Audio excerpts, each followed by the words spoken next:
Stop scrolling. Yes, you. Don't swipe away. This message is meant for you. You've been tired, you've been stressed, you've been fighting silent battles that no one knows about. You smile in front of people, but deep inside, you're hurting. And maybe you've wondered, does anyone even notice what I'm going through? Jesus does. He sees the tears, he hears the prayers, he feels the weight you're carrying.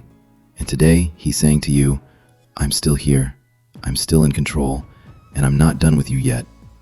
That closed door wasn't a rejection, it was my protection. That delay wasn't punishment, it was preparation.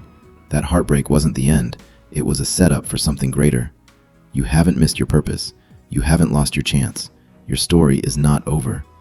Jesus is saying, I'm opening new doors, I'm restoring what was broken, I'm turning your pain into purpose. What's ahead of you is better than what you've left behind.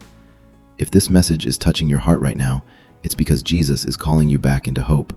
Just say it softly. Thank you, Jesus.